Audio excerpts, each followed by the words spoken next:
Students. आज हम एक टॉपिक कराने जा रहे हैं आपको, स्पेक्ट्रम। स्पेक्ट्रम क्या होता है और स्पेशली इलेक्ट्रोमैग्नेटिक वेव्स के लिए स्पेक्ट्रम क्या होता है। स्पेक्ट्रम बहुत सारी चीजों का हो सकता है, बहुत सारी चीजों का। जैसे आपने 10th क्लास में पढ़ा हुआ है, स्पेक्ट्रम व्हाइट लाइट का भी होता है, ठीक है। स्पेक्ट्रम एक एटम का भी होता है, स्पेक्ट्रम एक सब्सटेंस का भी होता है। बट ये सारे छोटे छोटे जो स्पेक्ट्रम हैं, ये सब एक बड़ी कैटेगरी में आते हैं, that is spectrum of electromagnetic waves. तो उसके लिए सबसे पहले पढ़ते हैं व्हाट इज इलेक्ट्रोमैग्नेटिक वेव्स। तो जो लाइट है, लाइट ट्रेवल करती है स्पेस में, हमें पता है वेव्स की फॉर्म में, है ना। लाइट ट्रेवल करती है स्पेस में वेव्स की फॉर्म में। अब वेव्स की फॉर्म में जब वो ट्रेवल करती है तो किस एनर्जी का वो यूज करेगी, किस एनर्जी का यूज करेगी, किस सोर्स का यूज करेगी अपनी एनर्जी को ट्रांसफर करने के लिए एक एंड से दूसरे एंड पे। क्योंकि स्पेस में कोई मीडियम नहीं होता। अगर हम बात करें अपने एटमॉस्फेयर में तो हमारे पास एयर मीडियम है, बट स्पेस में कोई मीडियम भी नहीं होता है। तो लाइट किस मीडियम का इस्तेमाल करेगी? तो लाइट करती क्या है, उस एनर्जी को इलेक्ट्रिक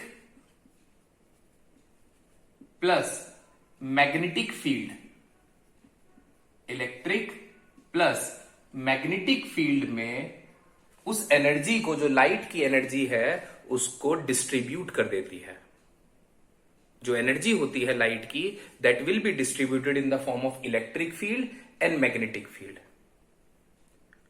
और अब ये जो वेव्स होती हैं, इलेक्ट्रिक वेव्स और मैग्नेटिक वेव्स, ये दोनों पैरेलल रन करती हैं, परपेंडिकुलर टू ईच अदर। एक साथ रन करती हैं मगर परपेंडिकुलर टू ईच अदर होती है। कैसे करके करती है, देखिए। फॉर एग्जाम्पल, ये वेव ट्रेवल कर रही है, इलेक्ट्रोमैग्नेटिक वेव। अब ये इसका इलेक्ट्रिक कंपोनेंट है और ये इसका मैग्नेटिक कंपोनेंट है।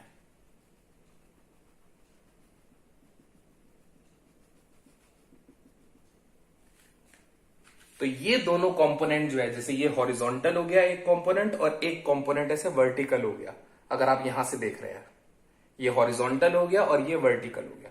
इनमें से कोई भी एक इलेक्ट्रिक कंपोनेंट हो सकता है और दूसरा वाला कंपोनेंट हो सकता है मैग्नेटिक कंपोनेंट हो सकता है, ताकि ये एक दूसरे को इंटरसेक्ट ना करें, ताकि एक दूसरे को डिस्टर्ब ना करें। तो ये एक दूसरे के परपेंडिकुलर है। तो this is the motion of electric wave and this is the horizontal motion of magnetic wave. और जहां पे ये दोनों वेव मूव करती हैं, this is called direction of propagation. ये है direction of propagation of electromagnetic wave, ठीक है ना। तो अब कुल मिला के हमने क्या समझा कि जो लाइट की एनर्जी है, that will be converted into electric and magnetic field waves.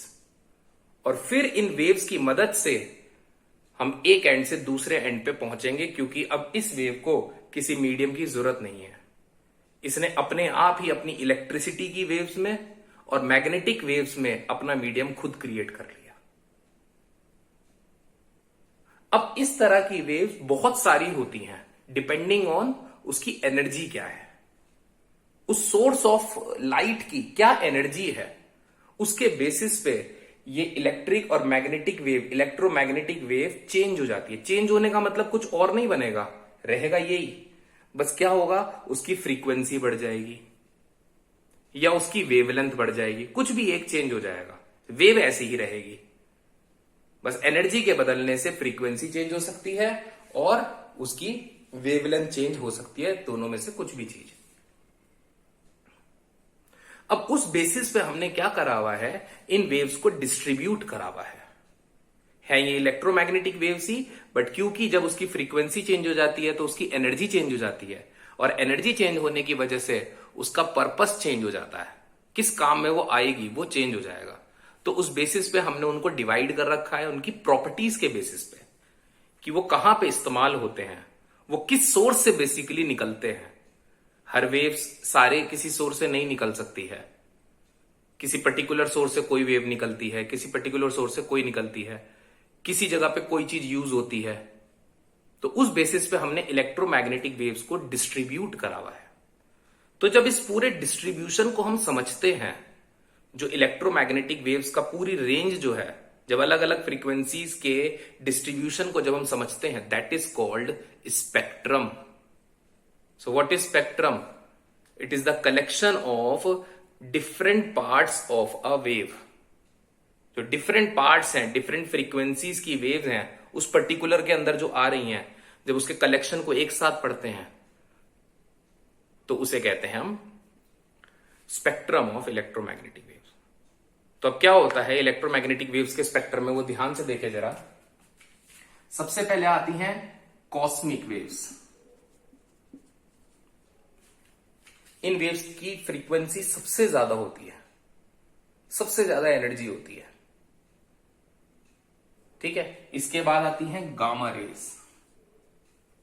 मैं फिर से बता रहा हूं, है ये सब इलेक्ट्रोमैग्नेटिक वेव्स, बस थोड़ी सी फ्रीक्वेंसी कम हुई तो उसका यूज बदल गया, उसका सोर्स बदल गया, तो नाम बदल गया। फिर इसके बाद आती हैं एक्स रेज, फिर देन कंटिन्यू होती हैं अल्ट्रा वायलेट रेज, देन इसके बाद आता है नेक्स्ट, इसके बाद visible region.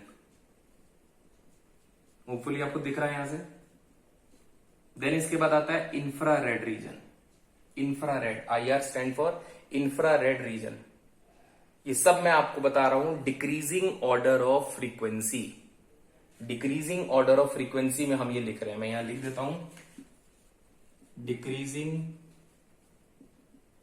Order of frequency. और अगर आपको वेवलेंथ के ऑर्डर के लिए जानना है तो वो जस्ट इसका ऑपोजिट हो जाएगा।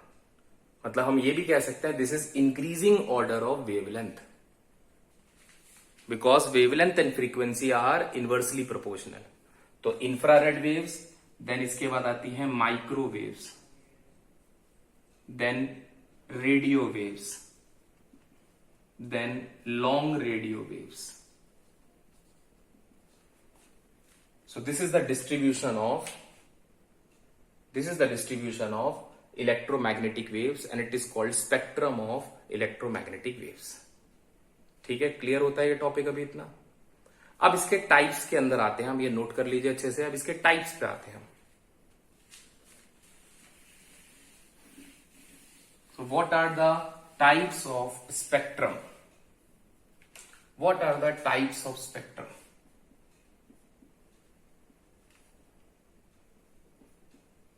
सबसे पहला टाइप जो हमने कैटेगराइज करा है वो है emission spectrum and absorption spectrum. सबसे पहले हम पढ़ेंगे एमिशन स्पेक्ट्रम।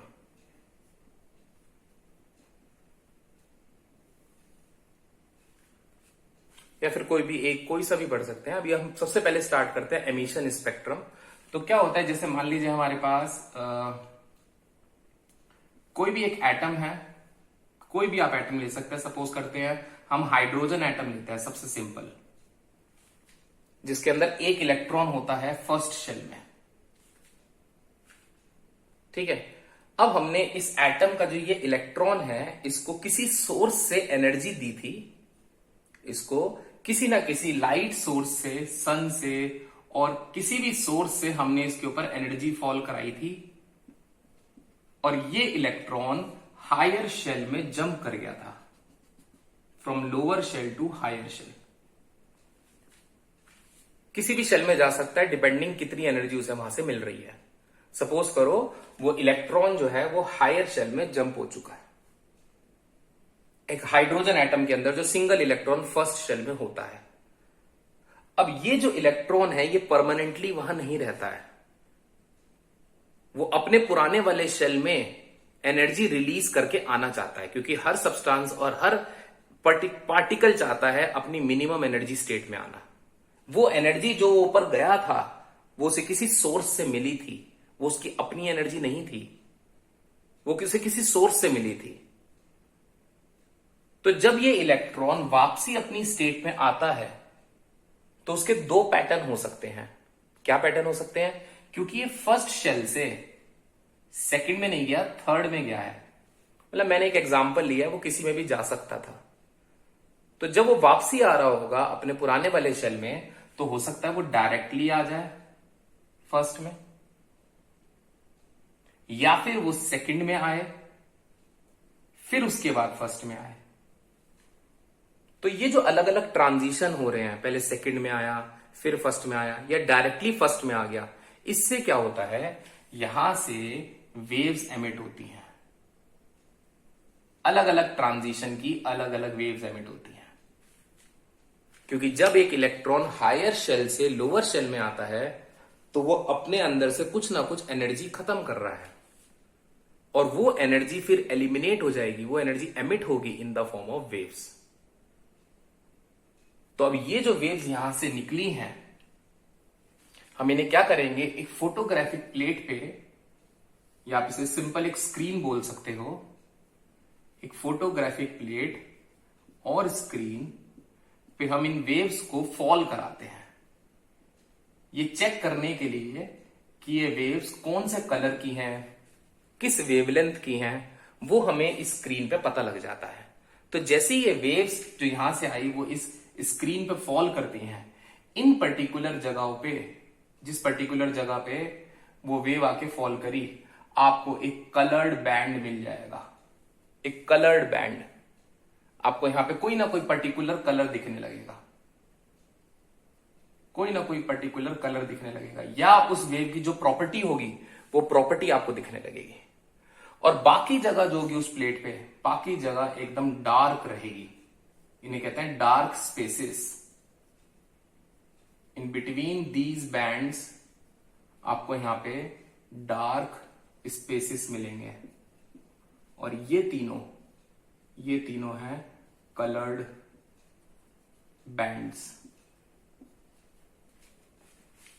तो समझ में आई आपको बात? जो वेव्स फॉल करी इस स्क्रीन पे, उस स्क्रीन पे जब फॉल करी वेव्स, उस वेव की जो प्रॉपर्टी थी, अगर कलर था तो उसने कलर शो करा, और अगर और कोई उसकी हीट प्रॉपर्टी होगी तो वो हीट प्रॉपर्टी शो करेगी। जैसी वो प्लेट पे फॉल करती है, वो अपनी प्रॉपर्टी शो करने लग जाती है, तो वो कलर आपको वहां पे उस स्क्रीन पे दिखने लगेगा, और बाकी जगह सारी डार्क रहेगी। तो ये जो हमें इस फोटोग्राफिक प्लेट पे मिला है, इसे कहते हैं एमिशन स्पेक्ट्रम। इस पर्टिकुलर प्लेट के पूरे बैंड्स को कहा जाता है एमिशन स्पेक्ट्रम, क्योंकि ये इलेक्ट्रॉन के हायर शेल से लोअर शेल में आने के ऊपर जो लाइट एमिट हुई उससे बना। इलेक्ट्रॉन जब हायर शेल से लोअर शेल में आया तो जो लाइट एमिट हुई उससे बना है, इसलिए हम इसे कहते हैं एमिशन स्पेक्ट्रम। एब्जॉर्प्शन स्पेक्ट्रम बिल्कुल इसका उल्टा होता है। एब्जॉर्प्शन स्पेक्ट्रम जस्ट इसका रिवर्स होता है। देखिए उसके लिए,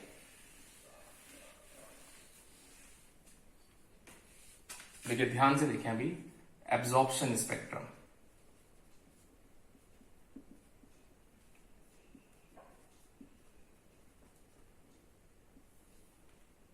एब्जॉर्प्शन स्पेक्ट्रम के लिए हम क्या करेंगे, हम अगेन एक हाइड्रोजन एटम लेते हैं जिसके अंदर हमारे पास इलेक्ट्रॉन फर्स्ट शेल में है।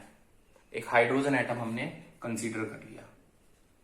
अब अगेन हमने यहां पे एक सोर्स लिया जिससे यहां पे हम लाइट को फॉल कराएंगे, ठीक है। अब जैसे इस सोर्स से हम इसके ऊपर लाइट को फॉल कराते हैं, क्योंकि इस सोर्स के अंदर बहुत सारी वेव्स हैं, जैसे सनलाइट हो गया या और कोई भी सोर्स हो गया, एक किसी भी सोर्स ऑफ एनर्जी के अंदर केवल एक लाइट की वेवलेंथ नहीं होती, बहुत सारी अलग अलग वेवलेंथ की लाइट्स फॉल करती हैं या वेव्स फॉल करती हैं। तो डिफरेंट वेवलेंथ की इसके ऊपर लाइट फॉल करेगी, बट ये तो एक ही इलेक्ट्रॉन है। अब उस एक इलेक्ट्रॉन ने क्या करा, यहां से आने वाली एनर्जी को एब्जॉर्ब करा, और एब्जॉर्ब करके वो हायर शेल में जंप हो गया। अगेन किसी भी शेल में वो जा सकता है, और मल्टीपल टाइम्स भी जा सकता है। फॉल करी आपके पास लाइट, फिर अगली बार फॉल करी तो किसी और शेल में जा सकता है, जो पहले उस पर फॉल कर जाए, जो पर्टिकुलर वेवलेंथ, और जो रिक्वायर्ड चाहिए जंप कराने के लिए वो फॉल कर जाए तो वो ऊपर जंप कर जाएगा। बट कोई एक पर्टिकुलर वेवलेंथ ही तो इसने एब्जॉर्ब करी होगी जंप कराने के लिए। यहां से तो बहुत सारी वेवलेंथ आ रही थी। अब ये सारी वेव्स जो हैं, जब इस पे फॉल करी तो इसने एब्जॉर्ब उसमें से केवल एक करी, और बाकी यहां से ट्रांसमिट हो गई। बाकी की वेव जितनी भी थी उस सोर्स की, वो सारी वेव्स यहां से ट्रांसमिट हो गई। फिर हमने इसको एक प्रिज्म के थ्रू फॉल कराया, प्रिज्म के थ्रू पास करा हमने इसे, ताकि ये अपने अपने वेवलेंथ में स्कैटर हो जाए, अच्छी तरह से स्कैटर्स हो जानी चाहिए, क्योंकि अब ये कलेक्शन आता है वेव्स का। जैसे ये प्रिज्म में से पास होंगी, ये स्कैटर्ड हो जाएंगी डिफरेंट डिफरेंट वेव्स में। और जैसे ही हम इन वेव्स को अब एक फोटोग्राफिक प्लेट पे फॉल कराएंगे, तो आपको बहुत सारे अलग अलग कलर्स दिखेंगे, बहुत सारे अलग अलग कलर्स दिखेंगे। बट किसी एक जगह आपको डार्क बैंड मिलेगा, कलर नहीं मिलेगा। बाकी हर जगह आपको कलर मिलेंगे, बट किसी एक जगह आपको डार्क बैंड मिलेगा। एक जगह हो सकता है या दो जगह हो सकता है, अगर उसने मल्टीपल टाइम एब्जॉर्ब करी है तो।